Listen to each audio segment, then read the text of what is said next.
Official, वहाँ पे मेरा पहला पोस्टिंग हुआ था।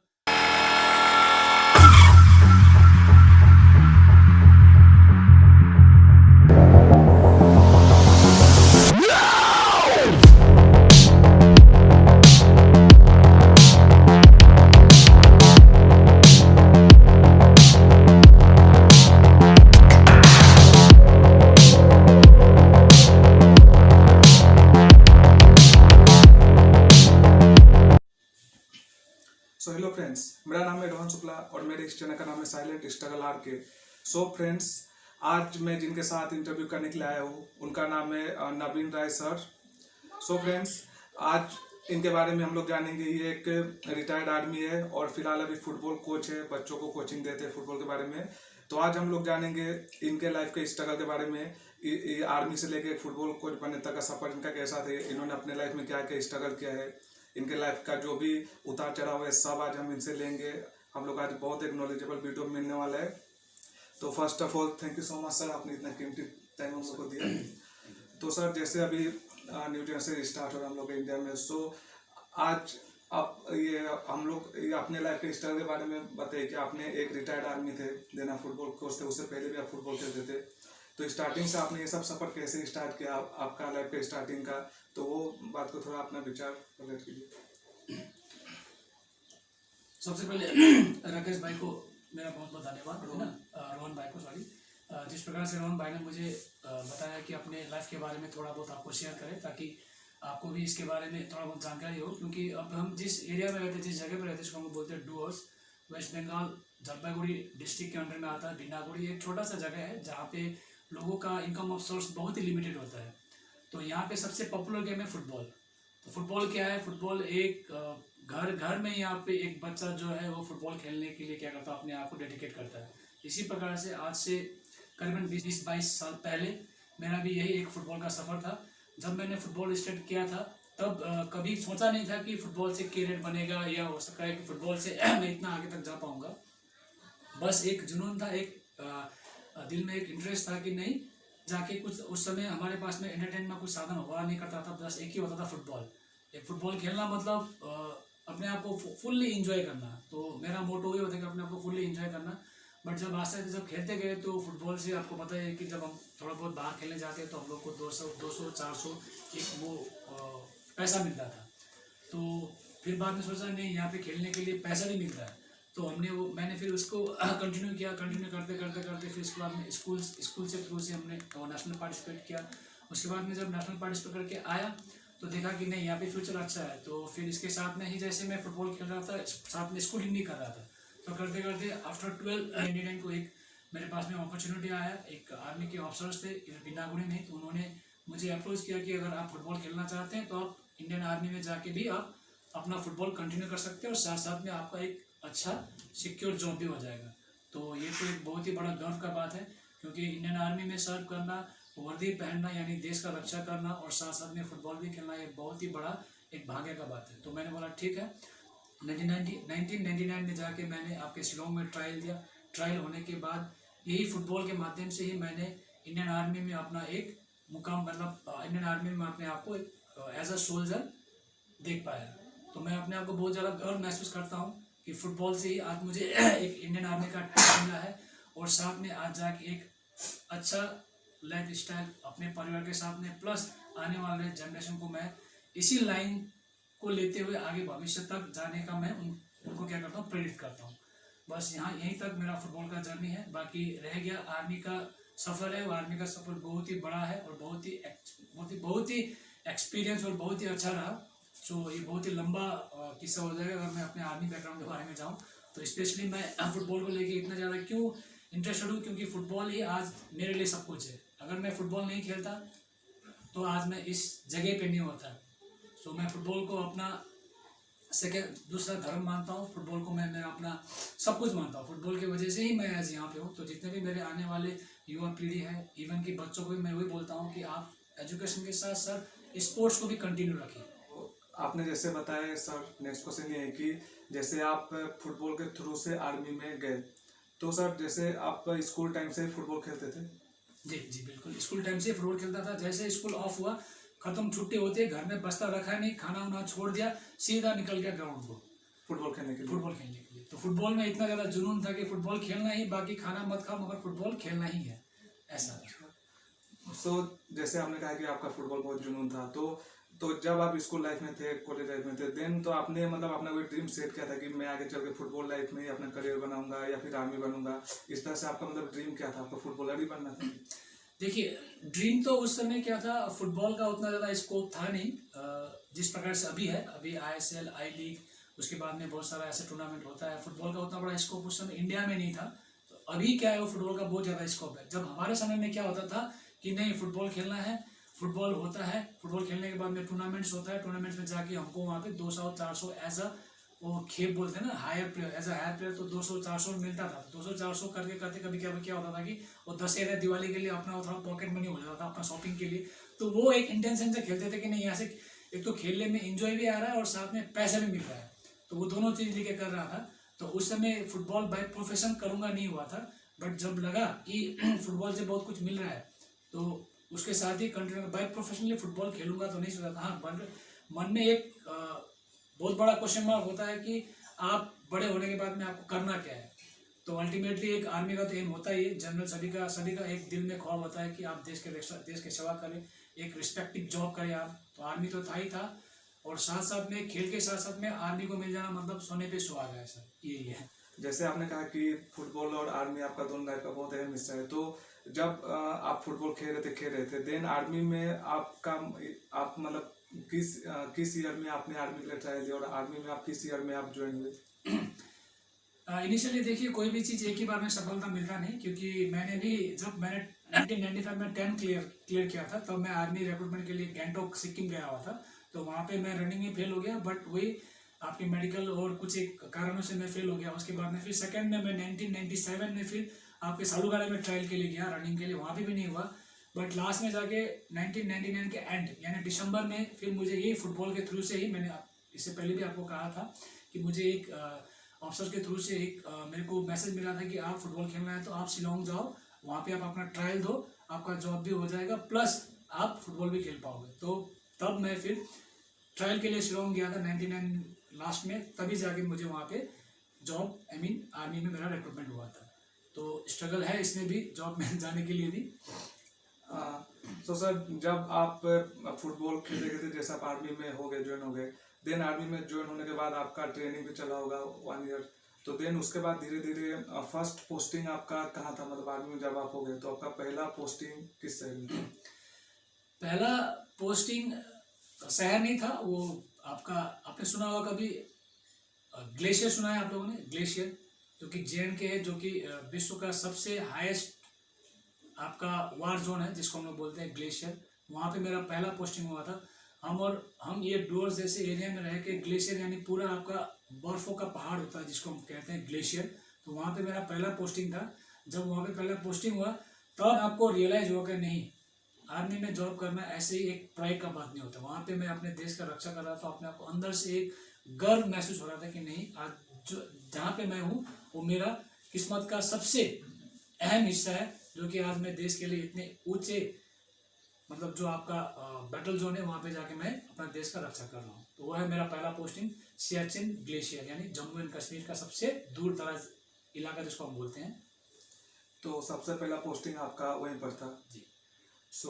तो जैसे आप स्टार्टिंग थे, आपने न्यू आर्मी ज्वाइन किया था, तो सबसे पहले वहाँ था, तो जैसे होता है कि एक आप आर्मी थे, ऐसे आपके अंदर हिम्मत जज्बा तो बहुत है, देख के लगता है। तो जैसा पहला पोस्टिंग वहाँ पर थे, आप न्यू थे, तो उस टाइम आपके मन में भी बहुत सारा ख्याल आया होगा कि मैं इतना ऐसे जगह पे हूँ, तो उस टाइम आपके दिमाग में से क्या ख्याल चल रहा था कि आपको कुछ अजीब फील आ रहा था या फिर कुछ इस तरह का फील, वो फीलिंग आप शेयर करें? देखिए, फीलिंग तो बहुत है। बोलते हैं ना कि बहुत सारे एक डायलॉग्स बोलते हैं, मैं मरने से नहीं डरता हूँ। बहुतों का डायलॉग होता है मरने से नहीं डरता हूँ। जब एक्चुअल में जब मौत सामने होता है ना, तो अच्छों का पैंट गीला होता है। ये मैं पर्सनली फील किया हूँ, क्योंकि अभी वो मैं अपने पूरे उसके बारे में तो नहीं बताऊंगा, मगर वहाँ पे एक ऐसा सिचुएशन था जहाँ पे कि हम लोगों को एक दिन निकालना भी, बोले तो मतलब उस दिन निकल गया तो बच गया, कल का क्या होगा कोई भरोसा नहीं है। तब बोलते हैं ना कि जितने भी ईश्वर, अल्लाह, भगवान, आपका जितना भी सारे देवी देवताओं का आप वहाँ पे मैं वहाँ पे याद कर रहा था कि भगवान मुझे अभी स्टार्ट ही नहीं हुआ, यहीं पे एंड हो जाएगा। तो वहाँ पे एक्चुअली रियलाइज हुआ कि मौत को नज़दीक से देखने में क्या एक एहसास होता है। तो यही है। आई नो सर, इतना स्ट्रगल सामने देख के बहुत ही ये होता है, और आप एक रिटायर्ड आर्मी थे तो रिस्पेक्ट आपके लिए बहुत ज़्यादा है। तो सर जैसे आप वहाँ फर्स्ट आपका जम्मू एंड कश्मीर वहाँ पर आपका पोस्टिंग था, देन धीरे धीरे आपने आर्मी से अपना पूरा कर्तव्य निभा के आपने पूरा अपना जर्नी पूरा करके देन आपका वो रिटायरिंग डेट कब था, मतलब आप आर्मी में कितने साल थे और आपका रिटायर डेट कब था? आर्मी में मेरा रिटायरमेंट था आपका ये 2017 लास्ट को। वहाँ से रिटायरमेंट आने के बाद में, क्योंकि देखिए लाइफ टाइम तो एक ही जगह नहीं रह सकता, क्योंकि आपको फैमिली को भी लुक आफ्टर करना होता है। क्योंकि मेरे पीछे मेरे बहुत सारे मेरे 4-6 फैमिली मेम्बर्स हैं, उनको भी मेरे ऊपर उनका सारा जिम्मेवारी, अकल को मेरे को कुछ हो जाता है तो उनका क्या होगा। तो काफ़ी सोच विचार करने के बाद में मैं 2017 नवंबर को वॉलंटरी रिटायरमेंट लेके मैं घर में आया हूँ। उसके बाद में घर में आने के बाद में बहुत सारे ऐसे जॉब अपॉर्चुनिटीज़ मेरे को आए, स्पेशली स्कूल से, बैंक से। तो मैंने सोचा नहीं, अभी इतना साल तो सरकार को जॉब करके आ चुका हूँ, नौकरी कर चुका हूँ, तो नहीं, इस बार कुछ समाज के लिए और सोसाइटी के लिए कुछ ऐसा करूँ ताकि आने वाले समय समाज और सोसाइटी एक अच्छे डायरेक्शन पे चले। तो फुटबॉल तो पहले से ही पैशन था, तो मैंने सोचा क्यों ना फुटबॉल के थ्रू ही बच्चों को और आने वाले युवा पीढ़ियों को फुटबॉल प्रति इनको जागरूक कराए। तो तब से मैं इस फुटबॉल से जुड़ा हुआ हूँ। तो देन जैसे अभी आपने कहा फुटबॉल, आपने रिटायरमेंट के बाद फुटबॉल आपने कोचिंग स्टार्ट किया, तो सर जैसे आप एक आर्मी थे, आपके आर्मी का एक बहुत ही आपका एक्सपीरियंस है, तो सर जैसे हमारे जैसे अभी नए युवा है, जो नए लड़के या लड़के हैं जिनका भी शौक है कि वो लोग आर्मी में जाएंगे, उनका आर्मी में जाने का ड्रीम है, तो देन अभी जो लोग प्रैक्टिस कर रहे हैं या फिर आर्मी में जाने के लिए तैयारी कर रहे हैं, रनिंग करते हैं, बहुत सारी चीज़ करते हैं, तो देन आप उन नए लड़के या लड़कियों को आप क्या सजेस्ट करना चाहोगे? क्या हम लोग को किस तरह से करना चाहिए, हम लोग को क्या करना चाहिए और क्या नहीं करना चाहिए आर्मी में जाने के लिए? देखिए, सबसे पहले तो आर्मी में जाने के लिए आपको मेंटली फिट तो होना पड़ेगा। केवल मेंटली फिट ना होकर आपको फिजिकली फिट भी होना पड़ेगा, और उससे भी बड़ा चीज़ है आपको उसके प्रति आपको पूरा समर्पित होना पड़ेगा, यानी आपको डेडिकेटेड होना पड़ेगा। ये नहीं कि आपको आर्मी में जाना है, सुबह आया, आधा घंटा रनिंग किया, चला गया, दिन भर पता नहीं। तो इसके लिए क्या आपको एक फिक्स शेड्यूल बनाना पड़ेगा। जैसे मान लीजिए आपका अभी तो सारा ऑनलाइन, अभी तो सारा कुछ ऑनलाइन है।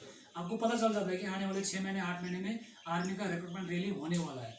तो उसके पहले आपका बेसिक डॉक्यूमेंट्स रिक्वायरमेंट क्या है, जैसे मान लीजिए आपका एजुकेशन क्वालिफिकेशन, आपका एज हो गया, आपका मेडिकल फिटनेस है कि नहीं, वो सारा चीज़ आपको अपने आप ही एक होमवर्क करना पड़ेगा कि मेरा वो डॉक्यूमेंट प्रिपेयर है कि नहीं, मैं फिजिकली फिट हूँ कि नहीं। अब जैसे आपका किसी का आँख का होता है, किसी का कान का होता है, वो सब चीज़ को आप पहले से ही प्रिपेयर करें। प्रिपेयर करने के बाद में आप फिर अपने गोल को लेके, अपना एम को लेके आर्मी में मुझे जाना है, तो उसी प्रकार से आपको अपने आप को प्रिपेयर करना होता है फिजिकली। तो फिजिकली प्रिपेयर करने के लिए अपने आप को कम से कम पर डे 1 आवर अपना फिजिकल के ऊपर, फिटनेस के ऊपर आपको ध्यान देना पड़ेगा। फिजिकल फिटनेस के ऊपर ध्यान देने के साथ साथ ही मैं तो बोलता हूँ आपको अपने डाइट्स के ऊपर भी ध्यान देना पड़ेगा। अगर आप ज़्यादा वर्कआउट करते हो, ज़्यादा फिजिकल फिटनेस के ऊपर फोकस करते हो, अगर अपने डाइट प्रॉपर नहीं लिया, तो उससे आपको क्या होता है, आपके हेल्थ के ऊपर उसका एक गलत प्रभाव पड़ता है। जिसके कारण आपको मेन जब आपको आर्मी ट्रायल में जाना हो, तब आपको फिजिकली आपको वीकनेस फील होगा। तो मैं वही सजेस्ट करता हूँ आने वाले जनरेशन को, ये यूथ को, कि आप अपने एम को लेके डेडिकेट हुए, यानी आप उसको लेके बिल्कुल एक बोलते हैं ना कि आपको वो चीज़ करना है तो करना ही करना है, यानी आपको एक प्लान करना पड़ेगा। तो सर आपने सही बताया, जानकारी सही है। तो सर जैसे मेरा पर्सनली भी एक क्वेश्चन था, जैसे बहुत लोग के अंदर अभी भी शायद कंफ्यूजिंग होगा कि जो लोग आर्मी बनना चाहते हैं, जिनका ड्रीम होता है आर्मी बनने का, लेकिन एक एज रिक्वायरमेंट भी होता है कि आर्मी बनने के लिए इतना एज तक मतलब आर्मी हुआ नहीं हुआ तो देन नहीं होता है, तो वो एज लिमिट सर कितना है? देखिए, ऐसा है कि आप सभी युवाओं को मैं ये बताना चाहता हूँ कि जरूरी नहीं है कि अगर आप आर्मी के लिए ट्राई करो तो केवल आर्मी के लिए ही ट्राई करो। आर्मी के अलावा आज के दिन में आपके पास में प्लस ये आपके अभी तो बोलते हैं हम डिजिटल ज़माना, इसके अलावा बहुत सारा आपके पास में अपॉर्चुनिटीज, बहुत सारा आपके पास में क्या है, एक प्लेटफॉर्म है जहाँ से आप अपना लाइफ को एक अच्छा सा मुकाम दे सकते हो। हाँ, अगर आपको नहीं वर्दी पहनना है, वर्दी पहनना मतलब एक बहुत ही बड़ा गर्व का बात है। वर्दी पहनने के लिए आपको 17 ईयर्स कंप्लीट होना पड़ेगा। 17 ईयर्स के बाद में ही आप उसके लिए अप्लाई कर सकते हो, और लास्ट आपका एज हो जाता है 21.5 ईयर्स, यानी 21 साल तक ही आप ट्राई कर सकते हो। यानी आपके हाथ में 17, 18, 19, 20, 21, आपके हाथ में टोटल 5 साल होता है। ये 5 साल आपका लाइफ का सबसे इम्पोर्टेंट टाइम होता है। इसको आप लोग वेस्ट ना करें, बर्बाद नहीं करें। मैं बहुत सारे लोगों को देखता हूँ, बच्चों को देखता हूँ, यूथ को देखता हूँ कि वो अपना ये 17 से लेकर 21 ईयर्स में क्या बोलते हैं, मैं अभी तो पढ़ रहा हूँ, अभी तो मेरा एज नहीं है, मैं बाद में ट्राई करूँगा, मैं सोचता हूँ, अभी तो मैं स्कूलिंग कर रहा हूँ, अभी तो मैं कॉलेज कर रहा हूँ। बट ये 5 साल जो आपके लिए सबसे वाइटल ईयर है, वाइटल साल है, इस साल को आप जाया ना करें, इस साल को आप अपने ऊपर इन्वेस्ट करें, वो आपके आने वाला समय अच्छा रहेगा। तो मैं वही सभी स्पेशली सभी यूथ को मैं बोलता हूँ, आपका जो 17 से लेकर 21 ईयर्स है ना, ये ईयर्स में ज़्यादातर यूथ क्या करते हैं कि नहीं अभी तो समय नहीं हुआ है, टाइम नहीं हुआ है, मुझे ये करना है, अभी तो पढ़ रहा हूँ।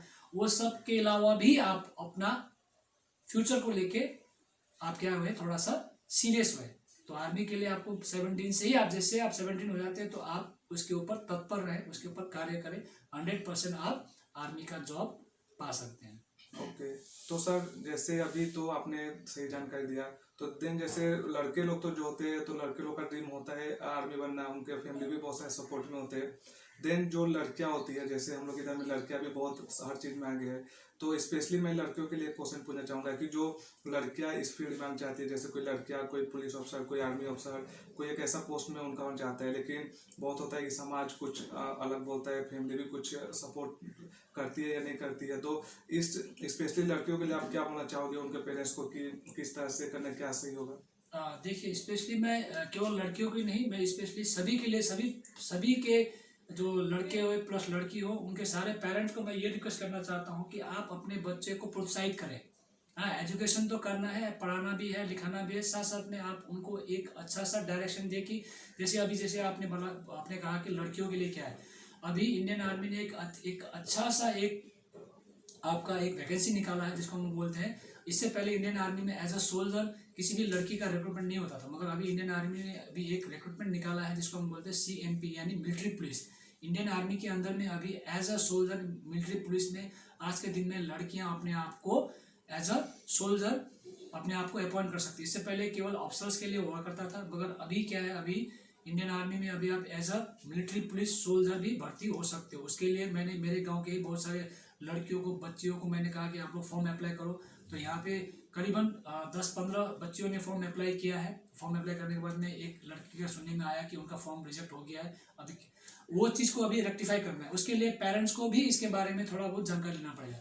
तो मैं सभी लड़कियों प्लस लड़कों को, युवाओं को यही बोलता हूँ कि आप फॉर्म अप्लाई कीजिए। स्पेशल लड़की लोग को मैं बोलता हूँ आप लोग फॉर्म फिलअप कीजिए। आपका अगर क्वालिफिकेशन मैच कर रहा है, आपका एज मैच कर रहा है, आपका फिजिकल फिटनेस मैच कर रहा है, आप अप्लाई कीजिए। अप्लाई करने के बाद में आपको किस प्रकार का ट्रेनिंग चाहिए, स्पेशली फिजिकल रिगार्डिंग आपको किस प्रकार का ट्रेनिंग चाहिए, मैं आपको वो फुल सपोर्ट और ट्रेनिंग देने के लिए मैं हमेशा तैयार हूँ। तो जो स्पेशली अभी तो क्या 12-15 लड़कियों को वही ट्रेनिंग देता हूँ अभी, स्पेशली वही आर्मी को, ये आर्मी का रिक्रूटमेंट के लिए ही। आर्मी का रिक्रूटमेंट के लिए अभी क्या है, अभी सारा आपका ऑनलाइन हो चुका है। आप उसको ऑनलाइन देख सकते हो, ऑनलाइन फॉर्म सबमिट कर सकते हो, ऑनलाइन फॉर्म फिलअप कर सकते हो, प्लस आप ऑनलाइन अपना एक कहीं भी सेंटर चूज करते हैं जैसा कि आपको वो रिक्रूटमेंट के लिए अपने आप को जाके वहाँ पे मतलब पार्टिसिपेट कर सकते हो। तो अभी पहले ऐसा नहीं है, तो अभी तो सारा चीज़ बिल्कुल ही आपका डिजिटल हो चुका है, जिसके कारण युवाओं को और भी ज़्यादा सहूलियत मिलता है इस आर्मी रिक्रूटमेंट करने के लिए, पहले जैसे अभी नहीं है। तो सही है सर, आर्मी से रिलेटेड आई थिंक बहुत सारे क्लियर हो चुके होंगे डाउट्स। सो जैसे सर अभी आपका एक आर्मी का भी लाइफ रहा और आप एक फुटबॉलर भी, आपने बहुत सारा लाइफ एंजॉय किया है। तो अभी कुछ फुटबॉल से रिलेटेड कुछ सवाल कर लेते हैं। जैसे हमारे इंडिया में लड़के लड़कियां भी बहुत फुटबॉल में ऐसे इंटरेस्ट लेते जा रहे हैं। तो आप फुटबॉल कोच हो, आप फुटबॉल कराते हो, तो देन इस फुटबॉल को लेके और जो लड़के लड़के फुटबॉल करना चाहते, खेलना चाहते या फिर फुटबॉल खेल रहे, उनको लेके स्पेशली आप कुछ बोलना चाहोगे? जी बिल्कुल, देखिए मैं फुटबॉल को ही नहीं, कोई भी स्पोर्ट्स हो, किसी भी स्पोर्ट्स को लेके मैं स्पेशली सभी युवाओं को प्लस उनके पेरेंट्स को रिक्वेस्ट करता हूँ कि आप अपने बच्चों को, उनके अंदर कोई भी एक इंटरेस्ट हो, स्पोर्ट्स से लेके, चाहे डांस से लेके, चाहे करिकुलम एक्टिविटी, किसी भी क्षेत्र में आपके पेरेंट्स अगर एजुकेशन के साथ साथ कोई दूसरा आई मीन सेकेंड कोई चीज़ उनके में हॉबीज़ है, उनका कोई इच्छा है, जैसे मान लो फुटबॉल ही, अगर चाहते हैं फुटबॉल खेलना, आपके बच्चे हो चाहे बच्चियाँ हो, चाहे लड़के हो चाहे लड़की हो, तो आप उनको फुटबॉल खेलने के लिए प्रोत्साहित करें, ना कि उनको डिमोटिवेटेड नहीं करें, उनको मोटिवेट करें कि आप जाके फुटबॉल खेलो। क्योंकि सबसे बड़ा देखिए फंडा क्या होता है कि आप एज अ पेरेंट्स आप अपने बच्चों को जितना ज़्यादा सपोर्ट करोगे, आपका बच्चा उतना ज़्यादा अच्छा परफॉर्मेंस कर पाएगा। अगर आप ही घर से उनको डिमोटिवेट करके उनको आप प्रोत्साहित नहीं करते हो, तो बच्चे के अंदर में एक क्या हो जाता है, वो डिमोटिवेशन आ जाता है, जिसके कारण वो खेल खेलना छोड़ देता है। तो मैं बोलता हूँ आज के दिन में केवल एजुकेशन ही नहीं, एजुकेशन के साथ साथ में आप स्पोर्ट्स को भी लेके चले। तो जैसे मैं आपको मैं अभी सभी युवाओं को मैं अपना एक जीता जाता एग्जाम्पल देता हूँ। अगर मैं आज पढ़ ही रहा होता तो क्या पता मुझे वो आर्मी जॉब नहीं मिलता, क्योंकि मेरे जैसे लाखों करोड़ों ऐसे बच्चे हैं जो अच्छे एजुकेशन करने के बाद भी एक अच्छा जॉब नहीं मिल पा रहा है। मगर मैं फुटबॉल खेलता रहा, साथ में पढ़ाई भी करता रहा। तो क्या हुआ, आज मेरे साथ में फुटबॉल भी था, साथ में थोड़ा बहुत एजुकेशन भी था। उसी के बदौलत ही मुझे एक आर्मी का जॉब मिला। तो ये मेरा एक पर्सनल एक्सपीरियंस है। इवन कि मैं अपने बच्चों को भी बोलता हूँ कि आप लोग जाके आपका जो भी हॉबी, आपको जो करने में मज़ा आता है, सबसे पहला तो आपका फिटनेस बना रहेगा। दूसरा चीज़, आप हमेशा एनर्जेटिक रहोगे। तीसरा चीज़, आप किसी भी गलत संगत, गलत चीज़ में नहीं लगोगे। स्पेशली देखा जाए तो आज के दिन में आप बहुत सारे युवाओं को देखते होंगे कि बताइए अभी नशा भांग करना, है ना, तो फालतू में जाके आप गलत चीज़ों पे जाके वो अपने आप को गलत चीज़ों में जाके रखते हैं। तो स्पोर्ट्स क्या करता है, आपको सबसे पहले एक डिसिप्लिन बनाता है। आपको एक माइंड में एक चीज़ डाल देता है कि नहीं, शाम सुबह मुझे उठ के ग्राउंड जाना है, प्रैक्टिस करना है, शाम को मुझे 4 बजे ग्राउंड जाना है, प्रैक्टिस करना है। तो वो उसके अंदर में एक रूटीन सेट हो जाता है, जिसके कारण से वो अपना समय जो एक सही जगह पे देता है, ना कि वो किसी गलत क्षेत्र में। तो मैं स्पेशली पेरेंट्स को और प्लस युवाओं को बोलता हूँ कि आप सभी एजुकेशन के साथ साथ आप स्पोर्ट्स को भी प्रेफरेंस दें। सही है। तो आई थिंक जो लोग ने भी सर का बात सुना होगा इनसे एग्री करते होंगे। तो सर, जैसे आप अभी फुटबॉल कोच हो, आप अभी बहुत सारे स्टूडेंट को फुटबॉल सिखाते हो, तो स्पेशली फुटबॉल के लिए ही एक क्वेश्चन है कि जैसे फुटबॉल का भी बहुत सारे रूल होते हैं कि उनको गोल किस तरह से मारना है, किस एंगल से गोल करना है कि गोल एक सही दिशा पे जाए।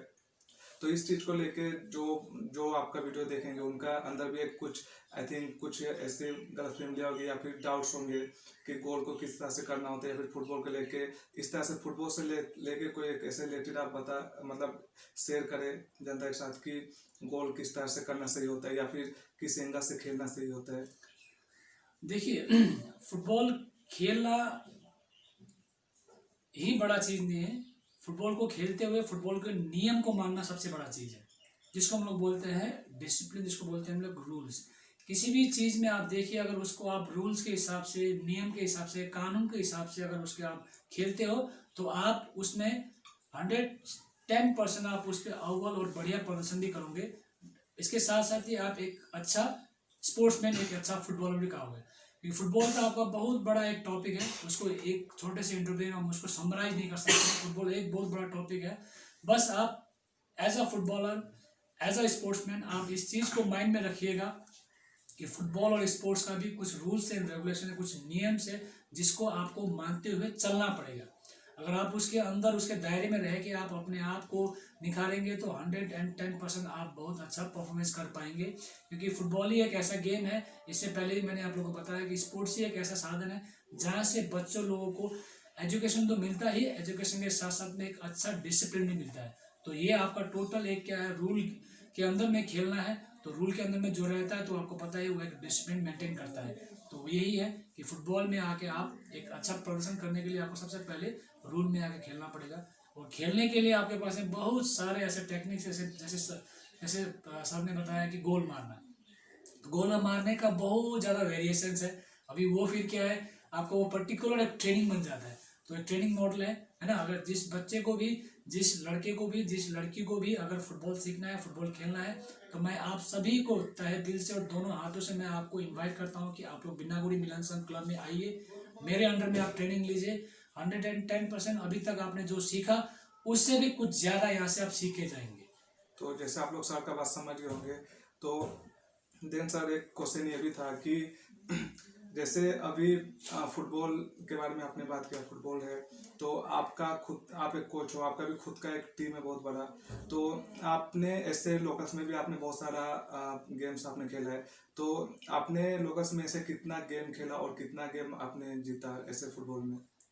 देखिए एज अ कोच मैंने ऑलमोस्ट अब ये डोर्स एरिया में देखा जाए तो आपका बानाहाट, बीरपाड़ा, आप किसके बाद में आपका जाए तो ये आपका प्लसबाड़ी, ओतलाबाड़ी, तो ऑलमोस्ट आपके यहाँ पे कम से कम नहीं होने से जितने भी डोर्स एरिया वहाँ पे सारा एरिया हमने पार्टिसिपेट किया हुआ, स्पेशली आपका जहाँ एथलबाड़ी वहाँ पे तो बहुत सारे जगहों पे अभी रिसेंटली अभी 2 वीक्स पहले अभी दो हफ्ता पहले ये बीरपाड़ा में एक टूर्नामेंट हुआ था जो कि कॉलेज के आगे जो ग्राउंड है कॉलेज के बगल में वहाँ पे एक टूर्नामेंट हुआ था। वहाँ पे हम लोग का टीम ने रनर अप किया था, मतलब वहाँ पे रनर अप हुआ था। उससे पहले 2019-20 में भी हमने बहुत सारे टूर्नामेंट्स खेले जहाँ पे चमरची, स्पेशली चमरची में हमने रनर अप किया था। उसके बाद में एथलबाड़ी में चैंपियन हुए थे। उसके बाद में लास्ट ईयर 2018 में आपका बीरपाड़ा में एक बहुत बड़ा टूर्नामेंट ऑर्गेनाइज हुआ जिसको हम बोलते हैं DPL यानी डुअर्स प्रीमियर लीग। वहाँ पे हमारा जो बिनागुड़ी का टीम था प्रथम बार वहाँ पे, पहला बार वहाँ में हमने अपना पार्टिसिपेट दिया था। वहाँ पे भी हम सेमीफाइनल लॉस किए थे, बट वो जो एक्सपीरियंस था बच्चों के लिए, स्पेशली मेरे लड़कों के लिए बहुत ही बड़ा एक्सपीरियंस था। तो इस प्रकार से आस्ते आस्ते स्टेप बाय स्टेप मेरे लड़के क्या है आज के दिन में बहुत बाहर आई मीन ये आउट ऑफ डिस्ट्रिक्ट भी जाते हैं खेलने के लिए, सिंगल नॉट अ टीम, वो अपना सिंगल परफॉर्मेंस देने के लिए जाते हैं। बट घूम फिर के क्या आता है कि वो कहाँ से बिलोंग करता है, बिनागुड़ी मिलन संघ का प्लेयर है। तो यही मिलन संघ के लिए और प्लस मेरे बच्चों के लिए सबसे बड़ा चीज़ है कि वो आज जाके मिलन संघ का नाम उस एरिया में जाके रोशन कर रहे हैं। तो सर अन्य क्वेश्चन है कि आपका जैसे खुद का भी टीम है और आप एक कोच हो, तो एज अ कोच, एक कोच होने के नाते आपके जितने भी स्टूडेंट्स हैं आपका उनसे क्या एक्सपेक्ट रहता है कि इनका मतलब जो मेरे स्टूडेंट्स है ये किस तरह से परफॉर्मेंस करे और किस तरह से आगे बढ़े। जैसे आपके स्टूडेंट भी अभी ये वीडियोस देखेंगे, आपके पुराने स्टूडेंट, न्यू स्टूडेंट भी आपके वीडियोस देखेंगे, स्पेशली उनके लिए आप क्या बोलना चाहोगे? देखिए, मैं सभी फुटबॉलर्स को और सभी स्पोर्ट्समैन को 3 चीज़ बताना चाहता हूँ। अगर आप फुटबॉल खेलते हैं तो आप उसको बिल्कुल पैशनेट होकर खेलें। आपका पूरा तन मन धन दिल बोलते हैं ना, पूरा आप समर्पित हो जाए उसके लिए, पहला बात। दूसरा बात, आप फुटबॉल को लेके बिल्कुल ईमानदार है, ऑनेस्ट रहे स्पोर्ट्स को लेके। और तीसरा बात हो गया आपका उसके प्रति आपके अंदर में एक डेडिकेशन होना पड़ेगा। सबसे पहले मैंने बोला आपको इसके लिए क्या आपका पूरा आप डेडिकेटेड होना पड़ेगा। डेडिकेटेड के लिए ये है कि आपको चाहे किसी भी कंडीशन में हो, आपको सुबह ग्राउंड में आना है, प्रैक्टिस करना है, शाम में जाना है, ग्राउंड में प्रैक्टिस करना है ना। उसके बाद में थर्ड में हो जाता है आपका ऑनेस्ट। आपको पता होता है कि मैं कहाँ पे झूठ बोल रहा हूँ, कहाँ पे सच बोल रहा हूँ, है ना। तो कभी भी अगर आप एज अ प्रोफेशनली फुटबॉल को खेलते हो तो आप अपने ऊपर, क्योंकि आपके ऊपर आप ही एक अपने आप को पता है कि आप क्या कर रहे हो क्या नहीं कर रहे हो, तो बी ऑनेस्ट। आप कभी झूठ नहीं बोलेंगे। आपने मेरे को झूठ बोला, आपके किसी टीममेट को झूठ बोला, वो आपने अपने आप को झूठ बोला। इसलिए मैं बोलता हूँ कि आप बिल्कुल ऑनेस्ट रहें। आपका जो भी चीज़ है, वो जो भी प्रॉब्लम है वो प्रॉब्लम आपको पता है ना। अगर आपसे नहीं हो पा रहा है तो वो चीज़ क्या करते हैं हम लोग टीम में भी जाकर शेयर करते हैं। तो मैं स्पेशली सभी फुटबॉलर्स को ये बोलता हूँ, अगर आप खेलते हो तो बिल्कुल पैशनेट हो, यानी आपके अंदर में वो पैशन होना चाहिए कि नहीं मुझे फुटबॉल खेलना है, मुझे फुटबॉल में कैरियर बिल्डअप करना है, मुझे फुटबॉल में आगे तक जाना है। अगर आप उसको पैशनेट होकर करते हैं तो 100% आपका परफॉर्मेंस भी बहुत ही अव्वल होगा। और दूसरा मैंने बोल दिया आपका हो गया ऑनेस्ट। आपको ऑनेस्टी होना ही पड़ेगा। आप प्रैक्टिस में आ जाते हैं, कल नहीं आते हैं, कल कुछ का बहाना कर दिया, परसों कुछ बहाना कर दिया, ये नहीं। और तीसरा होता है डेडिकेशन। डेडिकेशन जरूरी है। जैसे आप किस पोजीशन में खेल रहे हो, उस पोजीशन के बारे में आपको सारा नॉलेज लेना भी जरूरी है, सीखना भी जरूरी है। तो वो चीज़ मैं बोलता हूँ, हर एक मेरे प्लेयर्स को बोलता हूँ कि आप जिस पोजीशन पे खेल रहे हो उस पोजीशन के बारे में आपको फुल आइडिया होना चाहिए, पता होना चाहिए। जैसे आपको मैं हर एक ट्रेनिंग्स में, हर एक आपके क्या बोलते हैं ये प्रैक्टिसेस में मैं आप लोग को स्पेशली बताता हूँ, आप इस पोजीशन में खेल रहे हो तो उस पोजीशन के बारे में आपको अच्छे से ज्ञान होना चाहिए। जैसे फुटबॉल में क्या होता है कि पोजिशनिंग गेम होता है, पोजिशनिंग गेम के लिए आपको उतना आइडिया होना चाहिए। प्लस आप जिसके साथ में खेलोगे, फुटबॉल तो एक टीम वर्क गेम है। टीम वर्क गेम में आपको पता होना चाहिए कि मेरा प्लेयर के अंदर में ये पोटेंशियल है। मैं स्ट्राइकर खेल रहा हूँ तो मैं स्ट्राइकर खेल रहा हूँ तो मेरे विंग में ये पोटेंशियल है, मेरे मिडफील्ड में ये पोटेंशियल है, मेरा मिडफील्ड इतना स्पीड भागता है। तो वो आपके बीच में, टीम के बीच में, प्लस आप अपने बीच में वो एक अच्छा तालमेल और अंडरस्टैंडिंग करना जरूरी है। तो आई होप फ्रेंड्स आपको सब बात समझ आ गया होगा। देन लास्ट एक दो सवाल होगा, देन वीडियो हम लोग खत्म करेंगे। तो सर अभी जैसा फुटबॉल में आप ज़्यादातर टाइम दे रहे हो एज अ कोच, तो आपका ऐसे फुटबॉल को ही लेके या फिर एज अ फ्यूचर प्लान आपका क्या है सर? देखिए, फ्यूचर प्लान तो क्या हो गया, ऑलरेडी अभी 18 साल आर्मी में आने के बाद भी अभी भी अगर कहा जाए तो फ्यूचर प्लान देखिए, आप आर्मी का एक गोल्स आई मीन आर्मी का एक अचीवमेंट होने के बाद में, एक गोल कंप्लीट होने के बाद में, फिर आर्मी का दूसरा गोल यानी दूसरा अचीवमेंट की तरफ वो फोकस करते हैं। तो मेरा जो पहला जो फ्यूचर प्लान था कि मुझे आर्मी में जाना है, आर्मी में भी चला गया, वहाँ से आ भी गया। अभी दूसरा फ्यूचर प्लान क्या है कि मैं चाहता हूँ कि मेरे समाज, मेरे सोसाइटी, मेरे एरिया, इवन की पूरा डिस्ट्रिक्ट को लेके मैं, यही मेरा एक माइंड में हमेशा एक ही चीज़ होता है कि मैं आने वाले पीढ़ी, आने वाले बच्चों को एक ऐसा प्लेटफॉर्म छोड़ के जाऊँ ताकि आने वाला समय वो इसी प्लेटफॉर्म के जरिए से अपना रोजी रोटी भी कर सके और प्लस सोसाइटी को एक आने वाला एक समाज भी दे सके, आने वाला यूथ भी। स्पेशली मैं फुटबॉल को इसीलिए प्रमोट करता हूँ, फुटबॉल को लेकर इसीलिए मैं ज़्यादा डेडिकेटेड हूँ, क्योंकि फुटबॉल ने ही मुझे सब कुछ दिया और मुझे पता है जब मैं सब कुछ फुटबॉल से पा सकता हूँ तो मेरे आने वाला युवा, मेरे आने वाले पीढ़ी भी इससे सब कुछ पा सकते हैं। तो इसीलिए मैं फुटबॉल को लेके, अभी मेरा फ्यूचर वो है कि मैं फुटबॉल को लेके बच्चों को एक अच्छा सा एक गाइडलाइन दे दूँ, बच्चों को एक अच्छा सा डायरेक्शन दे दूँ, ताकि सबसे पहले समाज, यूथ नशा मुक्त हो जाए, है ना। अभी तो बाकी आपको पता ही, हम जिस एरिया में रहते हैं तो यहाँ पे सारा आपको पता ही है कि नशा तो आज के दिन में बच्चों के अंदर में इतना ज़्यादा अभी देखा जाए तो छोटे छोटे बच्चे भी आज गुटखे खाते हैं, आप देख रहे हैं, है ना। तो आज आप यहाँ पे, मुझे देख के इतना खुशी लगता है कि आज अंडर 14 ईयर्स के बच्चे भी यहाँ पे, आज मेरे कोचिंग कैंप में अंडर 14 ईयर्स से करीबन आपका 30 to 30+ बच्चे हैं। उसके बाद में अंडर 17 के आपके करीबन 30+ स्टूडेंट है। उसके बाद में सीनियर के जो आपके करीबन 35 to 40 स्टूडेंट है। तो वो सारे स्टूडेंट क्या, अभी वो सुबह आते हैं, बढ़िया से प्रैक्टिस करते हैं, उसके बाद जाके अपना जो ऑनलाइन क्लास हो तो ऑनलाइन क्लास करते हैं, उसके बाद में जाके वो अपने आराम करते हैं, फिर इवनिंग को आते हैं। तो इनके अंदर में क्या एक रूटीन बन चुका है कि सुबह आना है, प्रैक्टिस करना है, फिर अपना ऑनलाइन क्लास करना है, फिर शाम को प्रैक्टिस करना है। तो मुझे वो सब बच्चे के अंदर में ये एक माहौल क्रिएट कराना है कि बच्चे फुटबॉल के लेके स्पोर्ट्स को लेके, अपने फिटनेस को लेके जागरूक रहें। सो आई होप फ्रेंड्स, सर का बात आप लोग ने फुल समझ गए होंगे, अच्छे से समझ गए होंगे। सो अभी हम लोग वीडियो की एंडिंग करेंगे।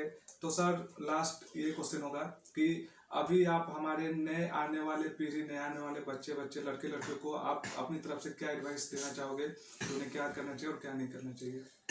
देखिए, मैं कोई बड़ा एडवाइजर तो नहीं हूँ, बट एक एक्सपीरियंस शेयर करना चाहता हूँ बच्चों लोगों, खासकर युवाओं को। आज के दिन में आप बच्चे प्लस यूथ डाइवर्ट होने के लिए आपके पास बहुत सारा साधन है। यानी आप अपने एम से परे होने के लिए, एम से डाइवर्ट होने के लिए आपके पास बहुत सारा साधन है। अभी बोलने की जरूरत नहीं, मोबाइल में तो आपको पता है उसका गुड यूज भी है, बैड यूज भी है ना। तो मैं आने वाले जितने भी युवा पीढ़ियों को हमेशा एक ही बात बोलता हूँ कि आप अपना एक गोल सेट कीजिए, आप अपना एक ड्रीम सेट कीजिए, उस ड्रीम के ऊपर आप काम करिए, उस ड्रीम को लेके आप अपना काम करिए। क्योंकि अगर आपका कोई ड्रीम ही नहीं होगा, अगर आपका कोई एम ही नहीं होगा तो आप करेंगे क्या। तो स्पेशली मैं वही बोलता हूँ कि हर एक युवाओं को बोलता है कि आप अपना एक ड्रीम सेट कीजिए, आप अपना एम फ्यूचर या अपना एम सेट कीजिए। एम आपका चाहे फुटबॉलर बनना हो, चाहे एक अच्छा क्या बोलते हैं नागरिक बनना हो, चाहे आप एक अच्छा क्या बोलते हैं सोल्जर बनना हो, तो सबसे पहले आप लोग अपना एक ड्रीम फिक्स करें। ड्रीम फिक्स करने के बाद में उस ड्रीम के लिए आपको क्या क्या करना है, उस रिक्वायरमेंट को ऊपर आप काम करें कि उस ड्रीम को पाने के लिए मुझे क्या क्या करना है। वो सब आप एक होमवर्क करके उस ड्रीम के ऊपर आप अपना लाइफ को डेडिकेटेड कर दें। तो इसीलिए विदाउट ड्रीम बोलते हैं ना, एक इंग्लिश में कहावत भी है कि without dream a person like a dead body. यानी जिसका कोई सपना नहीं है तो एक बोलते हैं ना वो डेड, मरा हुआ जैसे। क्योंकि युवाओं को भी एक सपना होता है, एक एम होता है कि मुझे लाइफ में ये करना है। पढ़ाई तो है, पूछने से मैक्सिमम बच्चों को पूछने से बोलते हैं अभी क्या कर रहे हो, सर अभी तो मैं पढ़ाई कर रहा हूँ भैया, मैं पढ़ाई कर रहा हूँ। तो मैं उनसे पूछता हूँ फिर आगे क्या है फ्यूचर प्लान, बोलता हूँ देखता हूँ भैया अभी ग्रेजुएशन होने के बाद मैं कुछ करता हूँ। दैट मीन्स क्या होता है कि आपका कोई ड्रीम सेट नहीं कि आपको करना है क्या आफ्टर ग्रेजुएशन भी। तो वही बोलता हूँ मैं, सबसे पहले आप अपना एक ड्रीम को सेट कीजिए कि आपको करना क्या है। एजुकेशन तो आपका लाइफ पार्ट ऑफ लाइफ है, पढ़ना तो है, आप पढ़ ही रहे हो। जो पढ़ भी नहीं रही है वो भी, उनको भी पूछते हैं तो बोलते क्या कर रहे हो भाई, बोला भैया तो बैठा हूँ, क्या करना है फ्यूचर में, देखता हूँ भैया कुछ होता है तो वो देखता हूँ। तो ये नहीं, तो सेट आप एक तो एम कीजिए कि आपको लाइफ में करना क्या है कि नहीं। तो ये बोलता हूँ मैं युवाओं को, प्लीज आप अपना एक एम सेट कीजिए, आप अपना गोल सेट कीजिए, आपको करना क्या है उसके ऊपर आप काम करें। जिस प्रकार से भाई अभी आप एक यूट्यूबर बनना इनका एक बहुत बड़ा सपना है, तो ये इनका एम है ना। तो इस एम के लिए वो बेचारा कंटिन्यू मेरे से करीबन हो गया 10-15 दिन हाँ, 10-15 दिन से बेचारा वो मेरे पीछे लगा हुआ, और सॉरी मैं भी इनको समय नहीं दे पा रहा था क्योंकि मैं भी काफ़ी बिजी था। तो ये होता है एम। आप इनसे एक एग्जांपल लीजिए, ये भी एक एग्जांपल है। इन्होंने एजुकेशन किया, एजुकेशन करने के बाद में आई होप शायद इन्होंने जॉब के लिए भी ट्राई किया हो, है ना। बट इनका एक एम था कि मैं एक यूट्यूबर बनना हूँ। तो ये भी एक एम है ना, यूट्यूबर बनना। अब यूट्यूबर बनने के लिए इन्होंने कहाँ कैसे कैसे अप्रोच करना है, इससे पहले इन्होंने मुझे बताया अपने बारे में। बहुत खुश लगा मुझे, अंदर से बहुत गुड फील हुआ। तभी मैंने बोला ठीक है भाई, मैं आपके लिए इंटरव्यू दे सकता हूँ।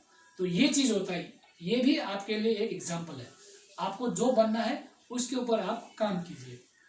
कहने का मतलब घूम फिर के एक ही आता है, आपका एम क्या है, आपको बनना क्या है, वो सेट कीजिए, उसके बाद में काम कीजिए। देखिए लाइफ कैसे चेंजिंग होता है। वो 1 दिन 2 दिन में नहीं होगा, इट्स टेक अ टाइम, है ना। 1 साल 2 साल 3 साल 4 साल करना तो पड़ेगा। तो वही आप अपना एक गोल सेट कीजिए। Okay, thank you so much sir. So last में अगेन थैंक यू बोलूँगा, आपने इतना कीमती टाइम हम लोग को दिया। सो आई होप फ्रेंड्स आप लोग को सर का जितना भी सारा बातें आप लोग अच्छे से समझ गए होंगे।